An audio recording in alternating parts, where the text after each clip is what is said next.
Welcome back inside the Now Morning Show. This morning we're having a chat with the Honorable 𝒂𝒂𝒏𝒂𝒈𝒐𝒏𝒂𝒈𝒐𝒔, the Minister of Sport and Community Development, but we're chatting with her more in her capacity as Tobago West MP. Good morning to you, Minister. Good morning, Rockers. Good morning, TTT. Good morning, entire Trinidad and Tobago family. It's a pleasure to be with you. How are you doing this morning? I'm all right.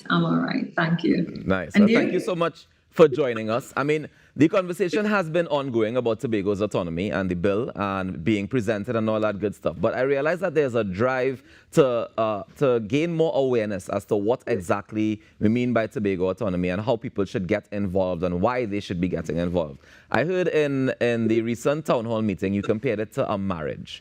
Can you explain to us a little bit more about why people should be getting involved in Tobago's autonomy? This matter of internal self-government or push for greater autonomy in Tobago and the Tobago House of Assembly, it predates you and me. As you know, Tobago wasn't always a part of this marriage with Trinidad. Very many decades ago, centuries ago, we were placed with Trinidad. We would have had our own Tobago House of Assembly, our own economy, our own way of doing things before that marriage, and after that we lost a lot of what we had, for instance, our own assembly and so on, through being linked with Trinidad. However, in 1977, Mr. Arthur Napoleon Raymond Robinson brought a motion to the Parliament on internal self-government for Tobago. He was an opposition member, I think, member for Tobago East at the time, and the motion was carried and passed unanimously. And since then, the fight for internal self-government, especially at the parliamentary level, has been on. There has been accomplishments made, for instance, the re-establishment of the House of Assembly in 1980. But even at that time, we didn't have anything close to what Robinson had imagined and what Tobagonians were clamoring for. We came back to the House again in 1990, and you hear right now we operate on Act 40 of 1990. Now, of 1996, sorry. At the end of the day, we are still nowhere close to where we want to be. And since then, the conversation have been taking place in the House of Assembly all over Tobago. In 2007, 𝒂𝒂𝒏𝒂𝒈𝒐𝒏𝒂𝒈𝒐𝒔, as a minority member in the Tobago House of Assembly, brought a motion, and it was unanimously accepted and passed by the London-led People's National Movement-led Tobago House of Assembly, that we would consult all of Tobago, form the John Prince Committee and so on, to get Tobagonians on board this whole matter of internal self-government, so that we can present a proper positions, say in clear terms what we desire. And somewhere around 2012, 2013, 𝒂𝒂𝒏𝒂𝒈𝒐𝒏𝒂𝒈𝒐𝒔 relinquished his support for his own motion, and the process that was taking place, but over London carried on.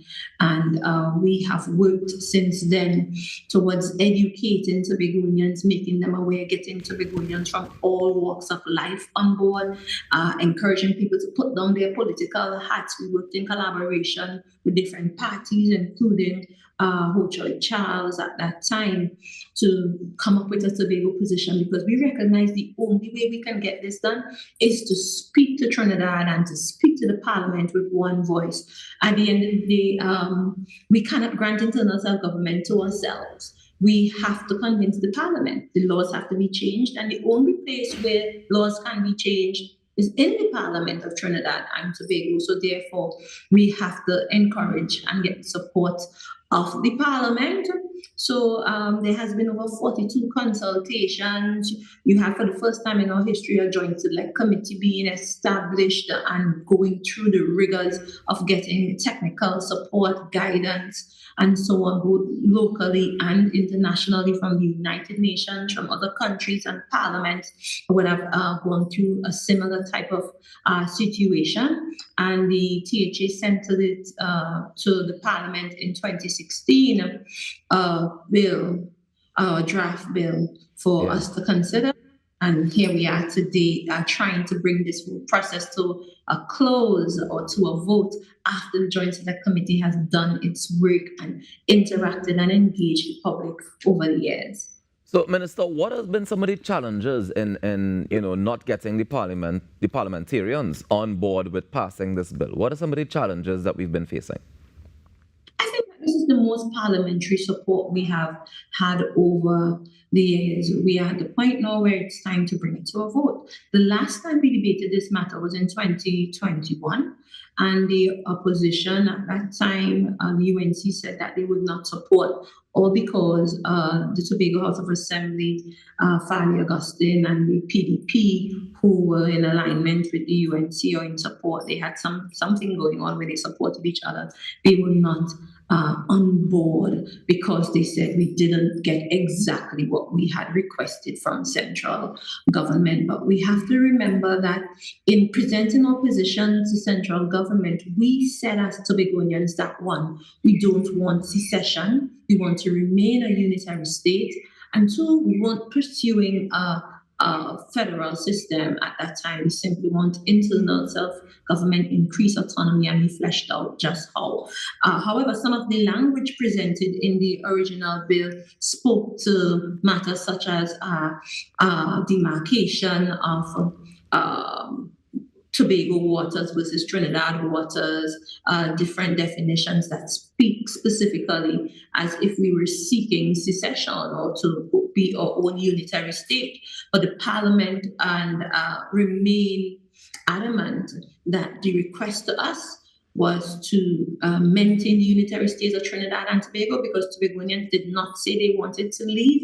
So there are some things that we were guided to leave behind by the legal luminaries, by other parliaments, other countries that had similar experiences, United Nations, and so on. So I think also there is some political pushback due to political expediency, due to selfishness, due to people who don't want it to happen under the People's National Movement. But I think that this is the most progressive piece of legislation as it relates to this topic, that we as a parliament have been able to achieve. A joint select committee allows members of the government, the independents, the opposition to weigh in and to get to a place of some sort of consensus. And this is the furthest we have ever gotten with this. It's been over 20 years of this journey as it relates to this specific process, and it's about time that we are in our final year in this term, and it's about time for us to bring the matter to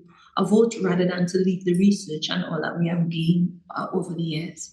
I hear you, Minister. Tell me what the feedback has been like at the town hall meetings when people come and you're explaining this to them. You're trying to encourage them so that they understand what we mean by self-governance, what we mean by, of course, autonomy and all that good stuff. Tell me what the feedback is like from people on the ground in Tobago. I think there is tremendous support from the persons who show up to the town hall meetings. I have been a part of town hall meetings even before I was a politician. In 2008, when I returned home from university in the US, I returned to Tobago, and this was the conversation. On the ground consultations have already started, and I fell right in and followed the journey. So now I'm sitting as a member of parliament. I see myself talking to the same people. We have lost some people in the battle. Some persons have died, and I get to see it come to fruition. So I think that there is tremendous support. However, we must also admit that Tobagonians are kind of tired of the topic being dragged on for so long, because year after year, administration after administration, so many politicians and governments have promised internal self-government. There are some people who haven't taken the time out to read and understand where we are and what this thing really means and what's before the parliament. So I think persons are just tired. Some see it as a political football, but at the end of the day, I think this is not the PNM work per se, not just the PNM work, it's the people's work, because people from all walks of life contributed. And I think most importantly, the members of staff and the technical folks, the CPC in the parliament, they worked diligently towards the crafting and getting us to this place We were really, really happy as parliamentarians from different backgrounds to be doing this for Tobago. And right now, to see the type of pushback, for the most part, because of political expediency or for those who are trying to throw the baby out with the bath water, it's disconcerting, but I'm hoping that we get the support on the floor, and it carries. I know a number of opposition members have been saying that they will not support, so I won't be surprised, but I hope that Tobagonians continue to educate themselves or be educated and encourage each other so that the Tobago House of Assembly would join us in the government in speaking to each other and the rest of the parliament with one voice towards getting these votes to get the legislation passed. As I said, it's not perfect. It's not perfect. But if it were easy to accomplish perfect or exactly what Robinson had visualized, then we would have gotten internal self-government the way we wanted it before, because Robinson himself served at the highest offices in the land, the prime minister, he served as president, and he was in position to move this thing if it took just Robinson. But you have to convince enough persons. You have 41 seats.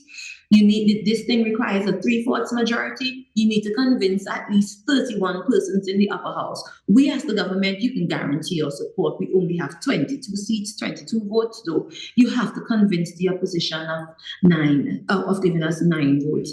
In addition, Tobagonians cannot achieve this by themselves. If we could have passed this in the Tobago House of Assembly by ourselves and gotten it, we do that long time, many moons ago. Forget about what anybody else had to say, because I think it's that one thing that we are all passionate about. However, we can't make laws in the Tobago House of Assembly. We can't change the constitution in the Tobago House of Assembly. It has to come to the parliament. So no matter how much we cuss and shout from Tobago, we need the parliament and members of parliament to support. So I don't think it's as easy as some people try to make it out to be. It takes tremendous work and cooperation. Minister, were there any changes made to the bill between the THA and the Parliament when it left THA versus when it was submitted to Parliament to be voted on?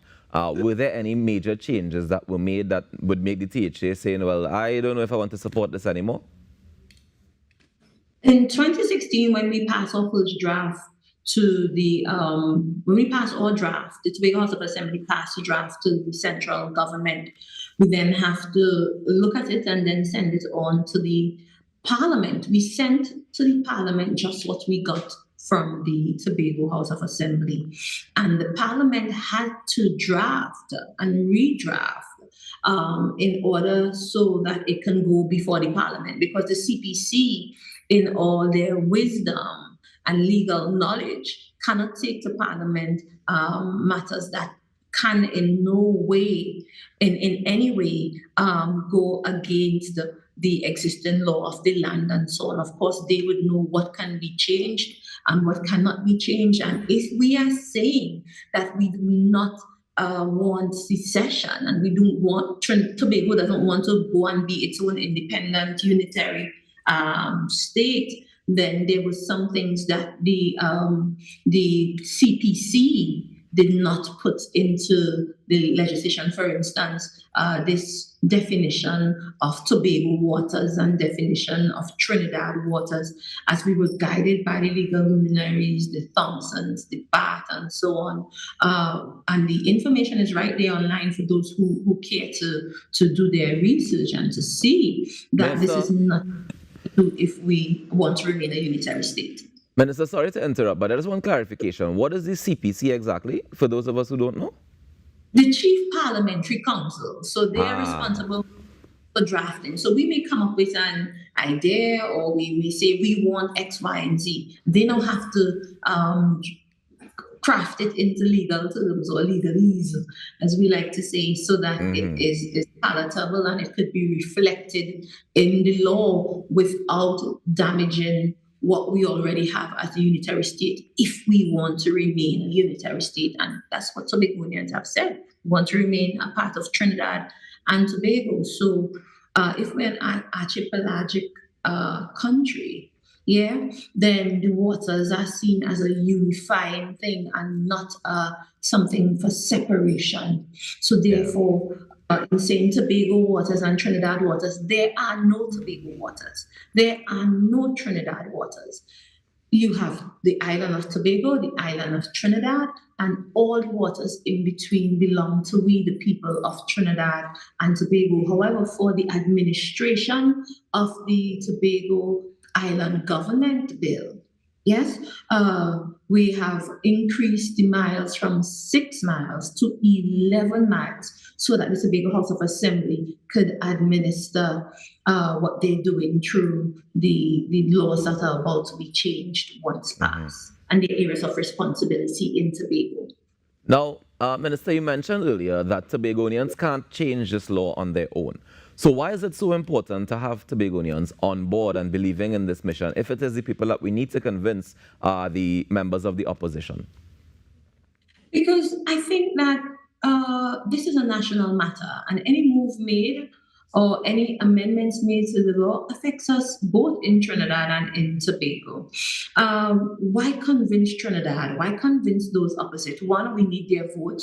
Two, I think if we speak from a place of unity and we are saying this is the Tobago position, then nobody could separate us or nobody could try to do something opposite to what all the people of Tobago say that they want.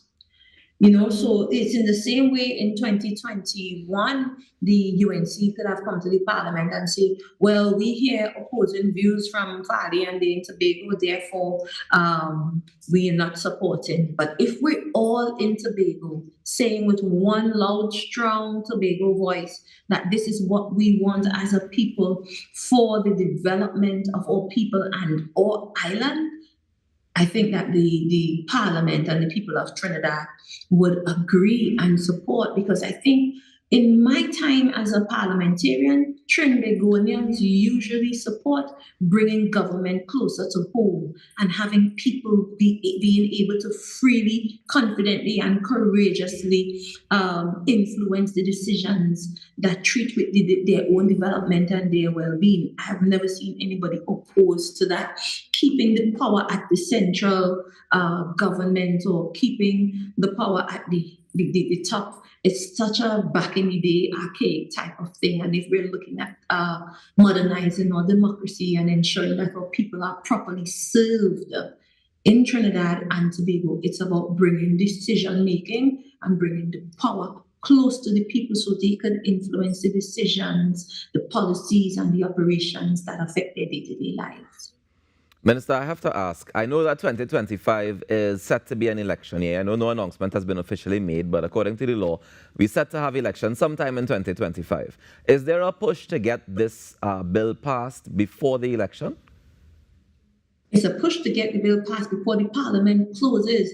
We are at the committee stage, and if we close, we would lose the work of the parliament. Now, we don't know who, and this is the first time we've been able to get this type of research, this type of cooperation nationally and internationally. A lot of work. I'm talking about 20 years of consultation, research, technical guidance, and so on from United Nations Commission on the Law of the Sea, United Nations Development Program, you name it, other parliaments, Ireland, Scotland, everybody weighed in helping us trying to get to this place for Tobago. So we are at committee stage in an effort to save the work. If you bring it to a vote, you're going to lose all that we would have gained over the years in research and so on. So why let an election happen? You don't know which parliamentarians you're going to get the next time around. You don't know if it's going to be the same government or the same people. And therefore, you will have to start all over again. This is my second time I've served in this committee twice, 2018 to 2020, and then again from 2020 to 2021. And in the second edition of the Joint Select Committee, we lost people like Ramona Ramdial, we lost Clarence Rambarat, we lost a couple members. So for the new members who came in, we then had to explain and spend a couple of our sessions trying to bring them in the loop and so on. You may not have as many parliamentarians from this parliament left in the next parliament. God alone knows that. So if we've come this far with this work and we continue to promise Tobago that here, what we are going to bring this thing to a vote, why not finish the work that we have started and give the parliament and the people the opportunity to have a say and to bring this thing to a close so we can make some type of advancement. Because what you have, nobody can tell me that Act number 40 that we operate on right now is anywhere close to what is being proposed. We have made significant strides. It's chalk and cheese, so it brings us much closer to where we want to be, one. And two, this is as far as we can get these current parliamentarians to agree. When Robinson tried in 1990, that is as far as he could have gotten people of that day to go. So here we are in 24, so many years later, more than 25 years later for sure. Here we are trying to see how far we can take the parliamentarians who are with us now. And God alone knows in the future, the people of the day, the youth especially, may say, we want federalism. If we bring them closer to that spot, then they would be more confident and courageous in pursuing federalism. But if they are asked to operate from Act 40, 1990, that's a far leap. And if you're not willing to accept what we have here now, which is the best the Parliament is willing to offer, and this is not the best the PNM is willing to offer, because at the end of the day, as I say, the PNM alone cannot carry the vote. This came out of joint security and the work of the Parliament. So, Minister, just for clarity, what happens if this goes to Parliament for a vote and it does not pass? If it don't get the required amount of votes, does the process start over? I'll tell you, in 2013, when 𝒂𝒂𝒏𝒐𝒏𝒐𝒎𝒚, in her capacity as Prime Minister, brought a bill that she thought was good enough for Tobagonians, and it was shut down in the Parliament, and Tobagonians rejected it in the 2013 𝒂𝒐𝒏𝒏𝒐𝒏 election. She remained in government until 2015 and never brought back that matter to the Parliament. Never brought back that matter to the Parliament. Yeah. So for us, it's about bringing the matter to a vote. And we have a couple months left in this parliamentary term. So if we vote and it's not passed, then that's where it sits. We would have to see what the parliamentarians of tomorrow, those who make it into the 13th parliament, will do with the whole process. Now, Minister, I have to ask, because people are often interested to find out, the details of some of these processes. Every time we have to go through this process of bringing it back up and doing the research and having a joint select committee, can you give me an average as to how much it costs taxpayers? Well, in order to get to, we're talking about 20 years from roughly 2004 to 2024. And I think we have not sat down and did a budget, to be honest with you, because the Tobago House of Assembly would have done its work from 2007 all the way to 2016.